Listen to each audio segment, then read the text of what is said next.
Madison Gesiotto is here, one of our wonderful contributors at The First. Madison, how are you? Doing well. How are you? Good to talk to you. What do you make of Biden's speech? Well, I think he said a lot of the right things, of course. Everybody wants to see unity, but at the same time, actions, of course, speak louder than words. And moving forward, we want to actually see that unity. We want to see Biden as president enact policies that will unite the American people, that will bring us back to the economic prosperity that we saw before the coronavirus, that we saw during the Trump administration, and of course, that we hadn't seen in quite some time before that. There's so much more, I think, and of course, it remains to be seen what will actually happen. But looking back on the divisiveness of this 2020 campaign cycle and what we saw coming out of many of the pundits and people who worked for Joe Biden directly, even on the campaign, and how divisive much of that was, I just don't know yet. I don't know if this is going to actually become a reality. But as Americans, we have so much more in common than we don't. And we have to come together on that, regardless of whether the politicians, the media pundits, and others are doing the same. 100%. And I love actions speak louder than words, which is totally true. But it's so weird because his words, like he also used the words of domestic terrorism and white supremacy and the cry for justice and the systemic racism. So which words are we supposed to listen to? Those, which is from the far left, or the cry for unity? Well, just like actions speak louder than words, facts and statistics speak louder than words as well. And so while you can run around screaming that we've seen more white supremacy now than ever before, I don't think that's the case. I think we've seen great strides as a nation when it comes to racial justice. It doesn't mean that we're where we ultimately need to be, but we're certainly a lot better than where we were before. And what you see people talk about when they talk about things like this aren't necessarily what we're seeing in our communities. We're seeing people of all backgrounds, of all races, of all religions, of all sexual orientations coming together for the greater good. They presented, when you turn on many of the mainstream media networks now, as if we all hate each other. It's a complete mess. We're at war with each other. And I simply don't think that's true. And they bring, of course, attention to these small instances versus bringing attention to the amazing and good things that are happening in our country when people do come together and when people do unite. We saw it throughout COVID-19 when people came together to support their neighbors, to support coworkers, to support businesses in their communities from shutting down. That's the America I know and love, and that's what I think we need to be hearing more about, because that is the reality of what's also happening on top of all of this political craziness that we hear a lot about today on the news. It's so true. And that's why I love your good news segments that you do on your Twitter. But it's the media, they're the worst. They are just the worst. And getting worse. They're the greatest. Yeah, the greatest sowers of division, no doubt about it, right? Oh, absolutely. And I even look back, I was back in 2017 at the inauguration. I was one of the spokespeople for the president in 2017. I was one of the 2 regional press secretaries. I covered half the country as well. And I remember hearing such discontent from members of the media that day. They had very little hope. And I think the big mistake many of them made was betting against America, betting against the success of our president. Even with Joe Biden, someone who I didn't support, someone who I didn't vote for, I wish for the absolute best. Of course, we remain critical. We watch what's going on. We see who's being put in positions of power, what those policy decisions are. But of course, we still, no matter who we support, hope for the best for any American president. And that's something we didn't see in the media and didn't see from the left back in 2017. No. But I think we're seeing a lot today from when it comes to people on the right. Yes, and not only rooting for failure, but doing the best they can to actively make failures, which is the next level up. It's a little side question here. The hatred against Kayleigh McEnany, is that how you pronounce her name, the press secretary for Trump? As a former press secretary, what is up with that? They hate her. Why? Yeah, it's really bizarre. And I think we're seeing it not just with Kayleigh, but we're seeing it with a lot of people that worked for the Trump administration. You see members of Congress like AOC and others talking about wanting to make sure these people are put on lists so that they can never get jobs again, so they can never succeed in politics.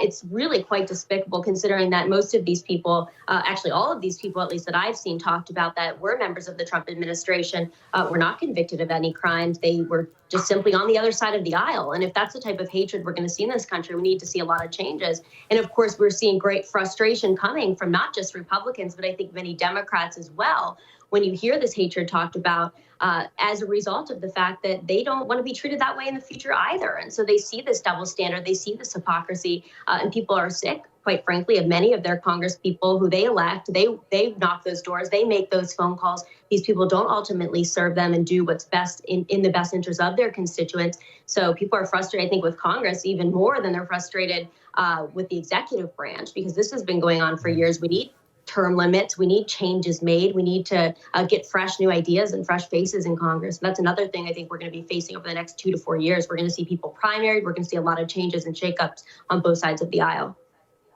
Gosh, so we had Rob Smith, Tristan Justice, and you, just our last three guests, like 1, 2, 3. And if Biden made one rebuke of the left, I would become a Biden fan.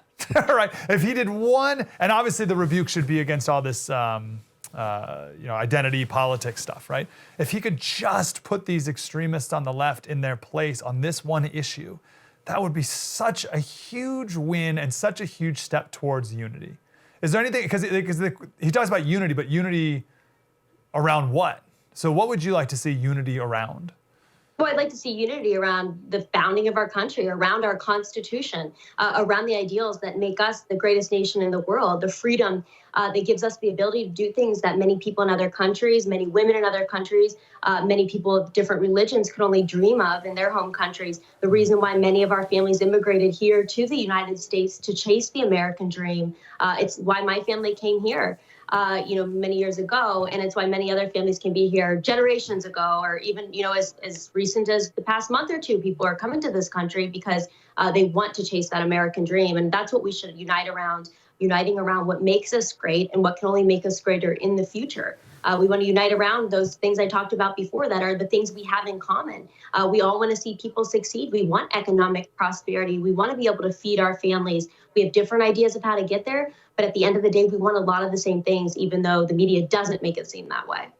The media and academia and the far left, they can't unite around those things, and even the founding first principles of our country, because we were founded and rooted in racism, et cetera, et cetera. So it fundamentally cannot happen if Biden continues to try to, appease, cater, stay close to the left at all. He needs to rebuke that, and I think he'd gain a lot of supporters, centrist and to the right. What do you think former President Donald Trump should do in the next couple weeks or months? What would you say? Well, there are rumors coming from some that he's considering actually starting a new political party, which could be very interesting, especially when many conservatives have felt so alienated and forgotten by the Republican Party.